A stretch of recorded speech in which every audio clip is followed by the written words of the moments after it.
오늘 우리 함께 묵상할 말씀은 출애굽기 27장 1절에서 8절, 20절, 21절입니다.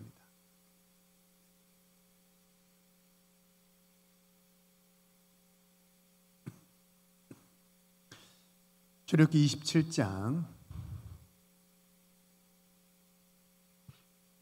1절에서 8절 먼저 읽겠습니다. 우리 다 같이 출애굽기 27장 1절입니다.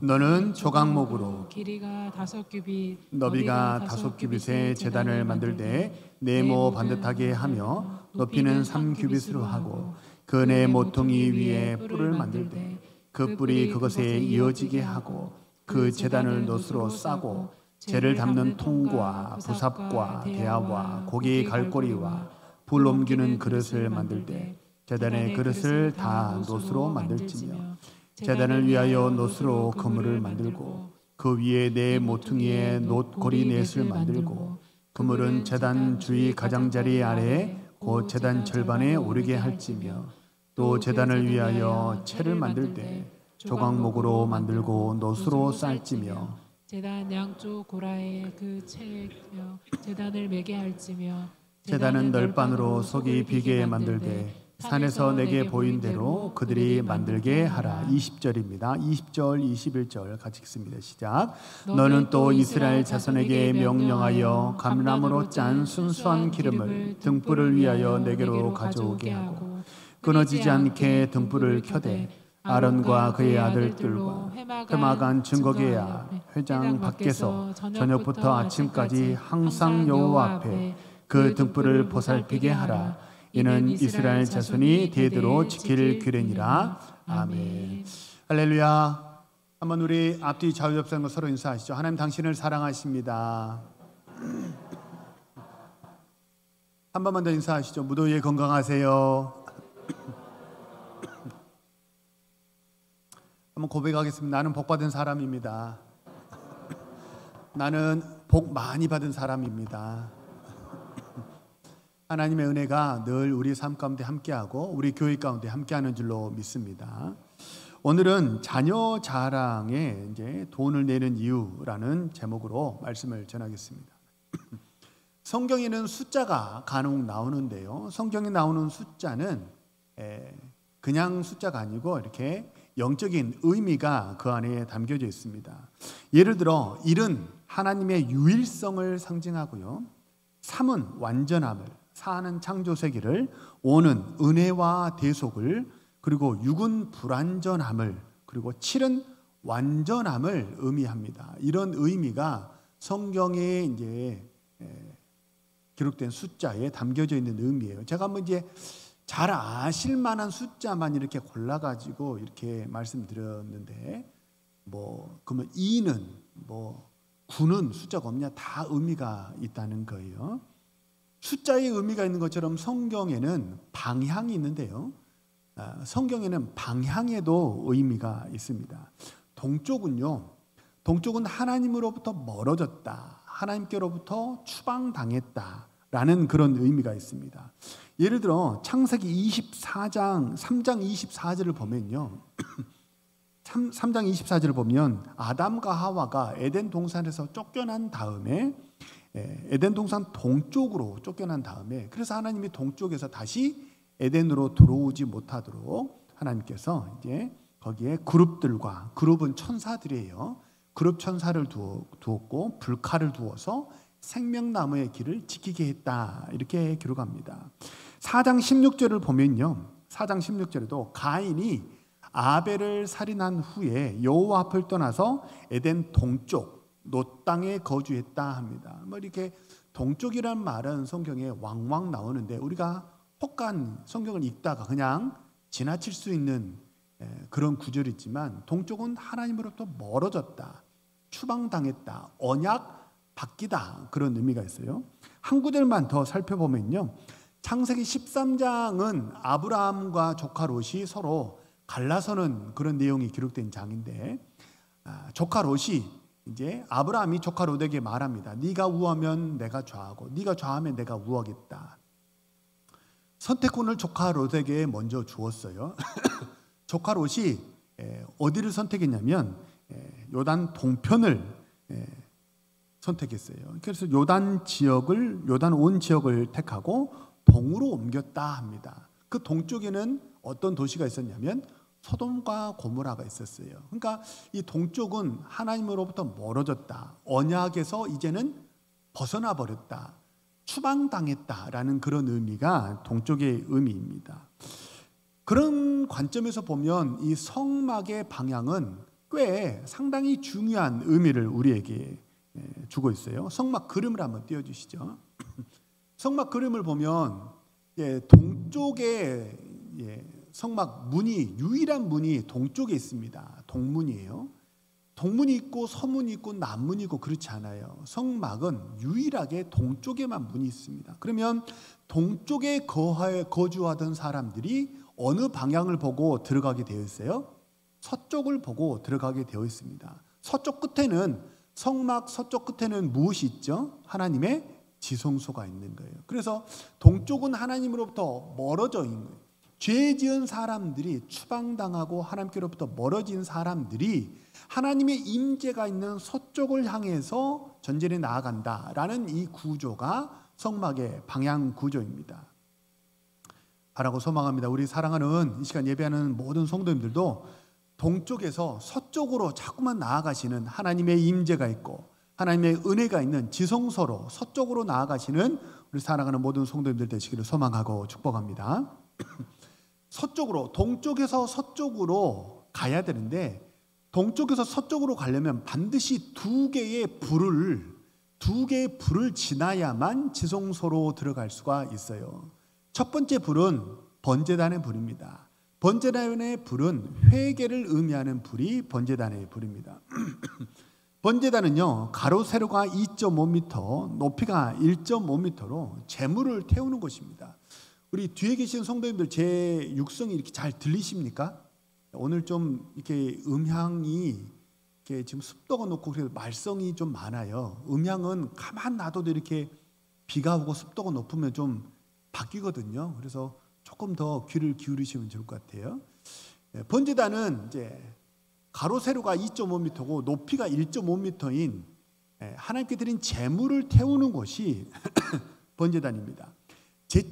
제물을 드리는 제주가 자신의 경제적인 형편에 따라서 소, 양, 비둘기를 가져오면 그것을 가지고 제단 앞에서 어떻게 하냐면 제주가 직접 안수를 합니다. 제물이 안수를 하면 제주의 죄가 제물의 전가가 되고 제주가 이제 그 제물이 죽게 되면 그러면 제주가 죽게 됐다라는 그런 내가 죄 지은 내가 죽었다라는 등가 공식이 이렇게 성립이 되는 거죠.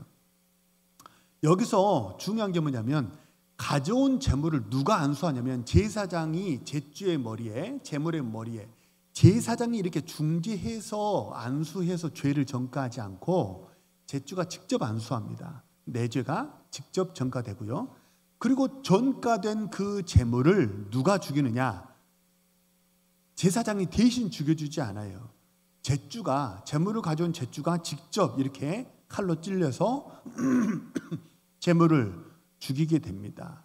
성막 세미나에 가시면 이렇게 뭐 그런 얘기도 세미나도 들을 수 있는데 양은 저항하지 않아요. 가끔 뭐 양이 양털 깎는 거 TV에서 많이 보셨죠?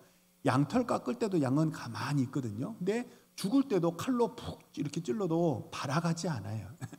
다른 짐승하고 다르게. 그래서 이 제물을 가져온 제주가 직접 도축을 하게 됩니다. 사실 우리는 일반 백성들은 도축 전문가가 아니에요. 그러니까 이 도축하는데 굉장히 서투를 수 있잖아요. 근데 레위 지파는 대대로 칼을 잘 쓰는 사람들이에요.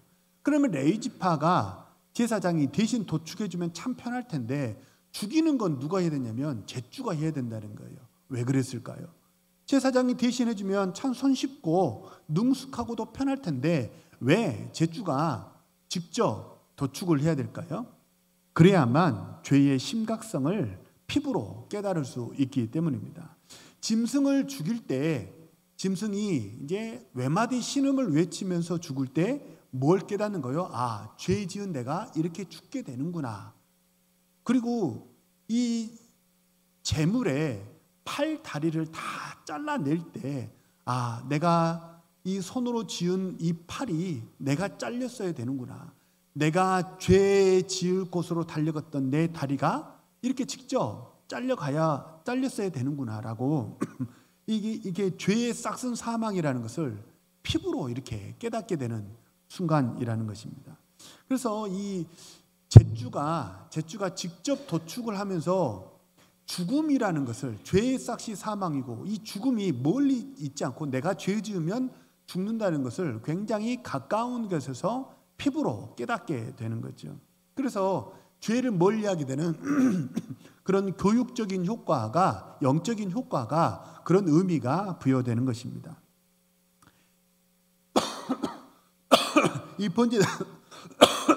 이 번제단은요, 신약 성경에서는 예수 그리스도의 십자가를 의미합니다. 우리 이사야 53장 5절 우리 다 같이 한번 읽어볼까요? 화면을 띄워주시죠. 이사야 53장 5절입니다. 시작. 그가 찔림은 우리의 허물 때문이요 그가 상함은 우리의 죄악 때문이라. 그가 징계를 받음으로 우리는 평화를 누리고 그가 채찍에 맞음으로 우리는 나음을 받았도다. 자, 그가 뭐함은? 그가 찔림은. 그 다음에는 뭐예요? 그가 뭐함은? 상함은. 그 다음에는 그가 뭐함은? 징계를 받음으로. 마지막에 그가 뭘 맞음으로? 네 가지예요. 찔리고, 상하고, 징계받고, 채찍에 맞았어요. 그가 대신 이렇게 채찍에 맞고 징계를 받고 찔리고 상함으로 말미암아 우리가, 내 죄가 대신 이렇게 용서받게 된 거죠. 그래서 마치 구약의 그 짐승이 내 대신 죽었던 것처럼 예수 그리스도께서 나 대신 죽으심으로 말미암아 내가 죄 사함을 받고 새 사람이 된 줄로 믿습니다.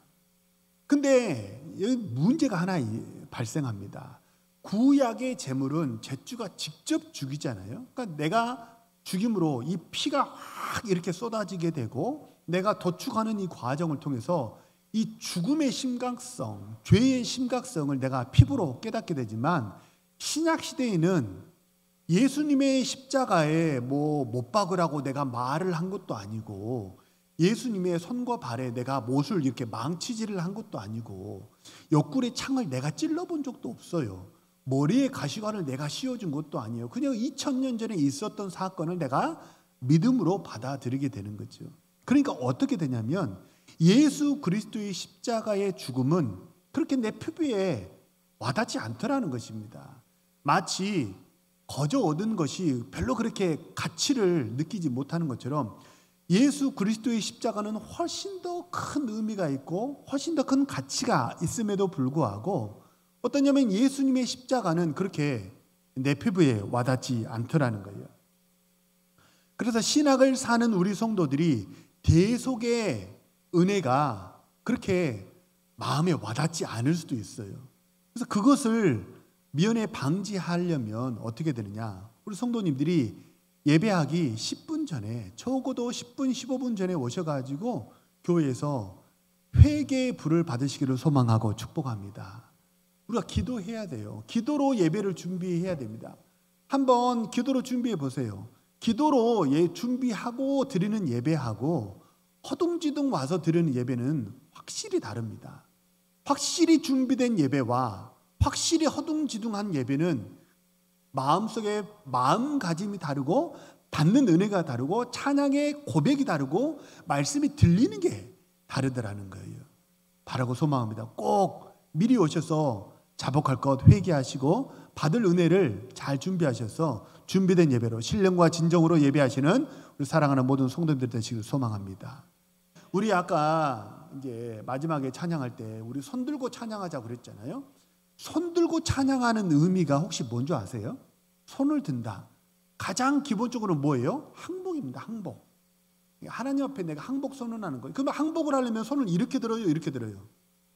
앞으로 들죠. 손바닥을 앞으로 들죠. 그러니까 항복은 이렇게 그러니까 이렇게 들고 찬양하는 의미는 항복의 의미입니다. 근데 손 들고 찬양할 때 우리가 이렇게만 찬양하지 않고 이렇게도 찬양하잖아요. 이건 뭘 의미할까요? 다 똑같은 의미인데 손 들고 찬양하는 것은 첫 번째 의미는 항복입니다. 두 번째는 간구예요. 근데 간구인데 이게 마치 무슨 모양이에요? 이게 마치 무슨 모양이에요? 컵 담는 그런 모양이에요. 그러니까 내가 손을 드는 높이만큼 하나님이 채우시는 줄로 믿으시기 바랍니다. 요만큼 들면 조금 받고 끝나는 거예요. 근데 내 손을 높이 듭니다 그러잖아요. 찬양할 때 내 손을 주께 높이 듭니다 그러잖아요. 컵이 큰 거예요. 그만큼 간절하다는 뜻이고 그 간절함에 하나님은 가득 크게 응답하실 줄로 믿으시기 바랍니다. 그래서 예배 시작하기 전에 미리 오셔가지고, 사실 우리가 예배 전에 30분 전에 1시간 전에 오시면 어떠냐면 예배당에 음악을 틀어놓거든요. 그게 뭔가 적막한 게 싫어서 음악을 틀어놓는 게 아니에요. 예배 시간에 1시간 전에 이렇게 찬양을 예배당에 틀어놓는 이유는 뭐냐면 준비하라는 거예요. 예배를. 우리 찬양팀이 예배 15분 전에 찬양을 시작하잖아요. 분위기 좋게 만들려고 찬양하고 노래하는 게 아니에요. 그 찬양을 통해서 뭐 하는 거예요? 찬양의 가사를 내 가사로 고백하고 내 신앙 고백으로 고백하고 마음으로 영으로 하나님 만날 준비를 하시라라는 차원에서 15분 전부터 우리가 찬양을 하는 거예요. 바라고 소망합니다. 우리가 예배하기 전에 회개의 불을 받으셔서, 그래서 성전 뜰에서 성소로, 뜰에만 머무르지 마시고 성소로 들어가시는 우리 사랑하는 모든 성도님들 되시길 소망합니다. 신앙은 완벽이 아니라 방향입니다. 따라서 한번 해보죠. 신앙은 완벽이 아니라 방향입니다. 무슨 얘기냐면 완벽하려고 우리가 지금 여기 있는 게 아니에요. 이 세상에 완벽이라는 개념은 없어요. 완벽이라는 개념은 세상에 존재하지 않아요. 먼지 티끌 하나 흠없고 티 없는 그런 공간은 존재하지 않아요. 이 세상에 완벽을, 우리 사람이 어떻게 이 세상 살면서 완벽할 수 있겠습니까? 근데 우리가 세상 살면서 늘 넘어지고 자빠집니다. 그럼에도 불구하고 성경은 뭐라고 그러냐면 의인은 7번 넘어져도 어떻게 해요? 8번 다시 일어나는 줄로 믿습니다. 왜 우리가 주일에 와서 예배하냐면 신앙은 완벽하려고 우리가 예배하는 게 아니에요. 뭐예요? 신앙은 방향이에요. 하나님이 계신 서쪽을 바라보는 거예요. 하나님의 임재를 바라보는 거예요. 내가 쓰러지고 넘어지고 자빠졌지만 그럼에도 불구하고 넘어져서 땅을 바라보는 게 아니고, 절망하는 이 땅바닥을 쳐다보고 동쪽으로 가는 게 아니고, 내가 쓰러지고 넘어지고 자빠졌지만 그럼에도 불구하고 하나님의 임재가 있는 서쪽을 바라보는 것, 그것이 신앙인 줄로 믿으시기 바랍니다. 그래서 우리가 지금 예배하는 것은 그저 하나님 바라보는 거예요. 마치 탕자가 아버지한테 폐악질을 했단 말이에요. 아버지에게 폐악질을 했음에도 불구하고 탕자가 집에 돌아와서 뭐라고 얘기를 해요? 아버지, 나를 그저 품꾼의 하나로 여겨주소서라고 돌아와서 아버지를 바라봤잖아요. 그러니까 어떻게 돼요? 아버지, 내 몫이 그래도 좀 남아있는 거 아니에요? 그래서 가락지를 끼워준 게 아니에요. 아버지, 내가 그래도 아버지 핏줄 아니에요? 그래서 아버지가 옷을 갈아입혀 준 게 아니에요. 아버지를 바라본 거예요. 집 밖에 멀리 떠나서 세상을 바라봤다가 다시 집을 바라보고 아버지를 바라봤기 때문에 부어주시는 은혜가 있는 줄로 믿으시기 바랍니다. 그래서 우리가 주일에 와서 예배하는 건요, 그저 뭐예요? 하나님 바라보는 거예요. 하나님 바라볼 때 아버지께서 덮어주시는 은혜, 씻어주시는 은혜가 있는 줄로 믿습니다. 그래서 우리가 마음으로 준비된 예배를 드려야 돼요. 지각도 습관이거든요. 보면 항상 늦으시는 분은 항상 늦어요. 그리고 항상 일찍 오시는 분은 항상 일찍 오시고, 그게 뭐냐면 예배의 습관이에요. 그게 고스란히 어디에 전염이 됩니까? 자녀들에게 고스란히 전염이 돼요. 허둥지둥하는 모습은 자녀들에게 고스란히 전수가 돼요. 그래서 아무리 암송을 시키고 해도 말로는 하나님의 경외를 말하는데 행위로는 뭐 하는 거예요? 허둥지둥 예배예요. 그러니까 자녀에게 신앙이 들어가지 않는 거예요. 신령과 진정으로 예배는 준비해서 드리는 거야. 토요일 저녁부터 준비해요. 미리 하는 거예요. 토요일 저녁에 뭐 하는 거예요? 샤워해라. 왜 씻어야 돼요? 내일이 주일이지 않니? 내일 이 옷 입고 교회 가는 거야. 왜 내일 입을 옷을 오늘 저녁부터 준비해요? 내일이 주일이지 않니? 헌금. 헌금 목대, 너 헌금을 담아. 네 이름 네가 써. 왜 이거를 지금 해야 돼요? 내일이 주일이지 않니? 주일 예배는 어떻게 하는 거야? 준비해서 드리는 거야 라고 부모가 토요일 저녁부터 가르치는 거예요. 그리고 예배 10분 15분 전에 와서 딱 기도할 때 그건 말로 암송 109절에도 안 들어가는 신앙이 쑥 들어가요. 왜요? 본을 보이기 때문입니다. 바라고 소망합니다. 우리 사랑하는 모든 성도님들, 성전 번제단은 성전 뜰에 있거든요. 성전 뜰에서 계속 서성거리지 마시고 회개의 불을 받으시고 성소로 들어가시는 우리 사랑하는 모든 성도님들 되시기를 소망하고 축복합니다. 성소로 들어가면 불이 하나 더 있어요. 그게 뭐냐면 등잔대입니다. 오른쪽에는 떡상이 있고 왼쪽에는 등잔대가 있고 정면에는 분향단이 있어요. 다음 주에 분향단을 이제 전할 건데요. 좌측에 보면 등잔대, 이제 촛불 같은 게 있는 거예요. 20절을 보시면 등잔대에는 꼭 지켜야 할 법칙이 두 가지가 있는데요. 하나는 오직 감람유만 사용해야 하지 다른 기름을 절대 섞으면 안 된다는 거예요. 순수한, 그래서 감람유는 성경에서 되게 큰 의미가 있어요. 하나님이 딱 지정하신 기름이에요. 감람유만 써야 돼요. 다른 기름과 섞이면 어떻게 될까요? 우리 성막 세미나 갔다 오신 분들, 다른 기름하고 섞이면 뭐가 나요? 그을름이 나요. 그을름이. 마치 옛날에 석유 골로 있죠.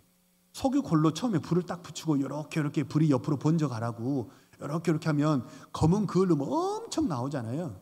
근데 성막은, 성소 지성소는 뭘로 덮여 있어요? 천이 몇 겹으로 덮여 있어요? 4겹으로 덮여 있다고 그랬잖아요. 4겹으로 덮여 있어요. 꽉꽉 틀어막혀서 창문이 없어요. 공기가 통하는 곳이 없어요. 근데 그을름이 계속 나면 어떻게 될까요? 성소가 더럽혀지겠죠.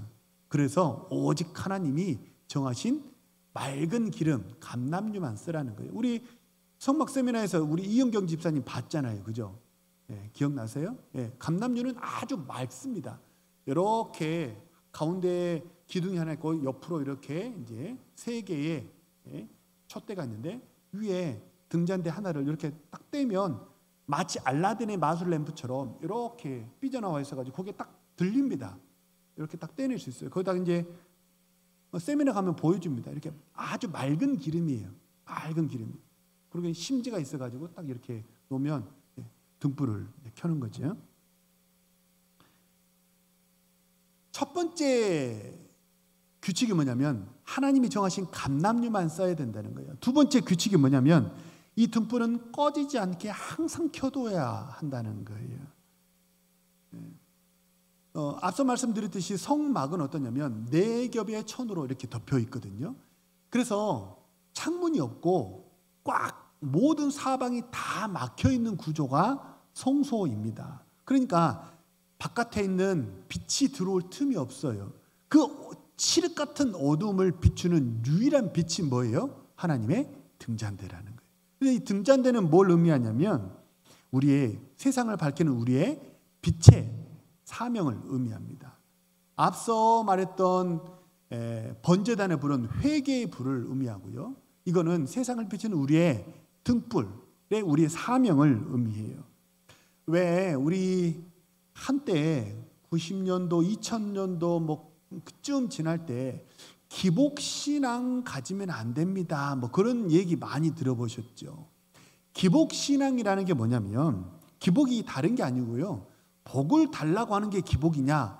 아니에요. 성경은 너는 복이 될지라고 하나님이 애초에 아브라함에게 복을 그 복을 최초에 말하신 분은 사람이 아니고 하나님이세요. 그러니까 복을 달라고 말하는 거는 어폐가 있는 말이 아니에요. 복 받으시기를 소망하고 축복합니다. 근데 기복이라는 게 뭐냐면 그 복이 나에게만 머물러 있는 게 기복이에요. 그 복을 받았어요. 근데 그 복이 나에게만 유익이 있고 그 복을 나만 받고 나만 누리면 그게 뭐냐면 기복입니다. 반대로 하나님께로 또 받은 복이 이웃에게 흘러가면 그걸 뭐라고 그래요? 그걸 흔히 축복이라고 해요. 바라고 소망합니다. 기복에서 머무르지 마시고 축복까지 나아가시는 우리 사랑하는 모든 성도님들 되시길 소망합니다. 하나님이 아브라함을 부르셨을 때 너는 복이 될지라 하셨어요. 너 복 받으라는 거예요. 하나님이 아브라함에게 복을 주셨습니다. 땅의 복도 주셨고 후손의 복도 주셨고. 근데 너 복 받아라. 하나님이 아브라함에게 그렇게 말씀하시고 거기서 끝나는 게 아니고 뭐라고 하셨냐면 2절에서는 복의 근원이 될지라 하시고 3절에서는 뭐라고 그러셨냐면 천하 세상의 모든 사람들이 뭐라고 그래요? 너로 말미암아 복을 받을 거야. 그러니까 복을 흘리는 사람이 되라는 거예요. 너가 쓸 거는 내가 채워줄 거야. 너 쓸 거는 내가 채워줄 거야. 그러니까 너는 너만 갖지 말고 계속해서 흘려줘. 나눠줘. 여기저기 나누어주고 꾸어주고 베풀어줘. 너는 내가 책임질 거야. 계속 너를 허브로 통로로 내가 쓸 거야. 축복의 통로라고 우리가 흔히 말을 하지 않습니까? 그래서 진짜 은혜가 뭐냐? 진짜 복이 뭐냐? 고여있지 않고 흐르는 거예요. 고여있지 않고 흐르는 거예요. 가끔 오늘 설교 제목인데요. 가끔 자식 자랑하고 손주 자랑하라면 돈 내고 자랑하라 그런 말을 하잖아요. 왜 그럴까요? 그게 무슨 뜻이에요? 그게 무슨 뜻이냐면 아이고 너무 배 아파. 당신 자랑질하는 게 너무 내가 배가 아프니까 벌금 내. 그런 의미가 아니에요. 벌금의 의미로 자식 자랑하려면 5만 원 내고 해. 그런 의미로 이렇게 말하는 게 아니에요. 거기서 내라는 돈은 벌금의 의미가 아니에요. 벌금의 의미가 아니고 뭐냐면 섬김의 의미예요. 하나님의 은혜로 내 자식이 복 받았어요. 근데 그 복이 우리 집에만 머물러 있게 하지 말라는 거예요. 적어도 놈한테 커피 한 잔은 사줄 수 있어야 되지 않냐는 거예요. 아니 자식 잘 돼가지고 막 우리 자식 이렇게 잘 됐다고 막 자랑은 엄청 하는데 이웃에게 커피 한 잔도 못 사요. 그러면 그 복이 이웃에게 야고보 사도의 표현에 따르면 그 복이 무슨 유익이 있겠어요? 그게 무슨 유익이 있으리요? 그렇죠? 하나님의 복 주셔가지고 내가 집 샀다고 여기저기 동네방네 막 자랑을 해요. 집 샀대요. 근데 그 집을 샀는데 이웃에게는 커피 한 잔도 안 사요. 요거트 하나도 안 사요. 그러면 그 복이 이웃에게 무슨 의미가 있겠어요? 그죠? 왜? 비슷한 의미로 우리 사실 의미가 되게 이제 왜곡된 것 중에 하나가 왜 그런 말 있죠? 사촌이 땅을 사면 어떻게 돼요? 배 아프다고 그러죠. 이게 어떤 의미냐면 사촌이 땅을 사니까 아유 내가 잘 돼야 되는데 네가 자서 네가 잘 돼가지고 너무 내 심사가 뒤틀려. 그런 의미로 우리 알고 있잖아요. 그렇지 않아요. 원래 뜻은 뭐냐면 사촌이 땅을 산 거예요. 사촌은 그래도 친척 중에 멀어요? 가까워요? 친척 중에서 사촌은 그래도 가까운 거예요. 그렇잖아요. 그러니까 사촌이 땅을 샀으니까 뭐 하는 거예요? 거름주로 가자는 거예요. 옛날에는 거름이 없었잖아요. 거름이 귀한 시대였으니까 그 땅이 비옥한 땅이 되고 사촌이 잘 되라고 거름주로 가자. 그 의미가 뭐냐면 사촌이 땅을 사면 내 배가 아파서 잘 되게 도와준다는 뜻이에요. 그 원래 뜻은 뭐냐면 모든 복이 다 나에게만 머물러 있지 않고 흘려주는 거고 남이 잘 되면 남이 잘 되도록 도와주기도 하고 그게 하나님이 정하신 이 세상의 창조 법칙이고 우리 이 땅에 우리나라에 아주 좋은 미쁜 양속이었다는 거예요. 근데 일제가 와가지고 이 말의 뜻을 어떻게 했어요? 완전히 뒤틀리게 뒤집어 놨다는 거예요. 서로 이간질하게 하고 전라도, 경상도, 경기도, 강원도 다 토막내고 선거하기만 하면 동쪽, 서쪽이 파랗고 빨갛고 난리가 아니잖아요. 근데 난 너무 비극인 것 같아요. 그게 우리나라가 왜 그래 토막내서 갈라져야 되냐는 거예요. 너는 너, 나는 나. 개인주의의 극대화가 돼가지고 바라고 소망합니다. 내 자식이 잘 됐다면 그 복을 나만 누리지 마시고 이웃에게까지 그 복이 흘러가게 하시는 우리 신실한 주의 백성 되시기를 소망합니다. 그게 뭐예요? 진짜 복이라는 거예요. 진짜 축복은 내가 잘 돼서 그 덕을 누가 보는 거예요? 내가 잘 된 그 복을 우리 가족이 누리고요. 우리 일가가 누리고요. 그리고 이웃도 누리게 하는 것이 진짜 은혜요. 진짜 복이라는 거예요. 그래서 하나님이 주시는 복은요. 방향이 있어요. 방향이. 아까도 말씀드렸지만 신앙은 뭐라고요? 방향이에요. 방향. 성격이 바뀌지 않아요. 성격은 개조되고 바뀌는 게 아니고 뭐가 바뀌는 거냐면 성격이 바뀌는 게 아니고 원래 틀거리는 그대로입니다. 내향적인 사람, 외향적인 사람 그대로입니다. 근데 뭐가 바뀌는 거예요? 방향이 바뀌는 거예요.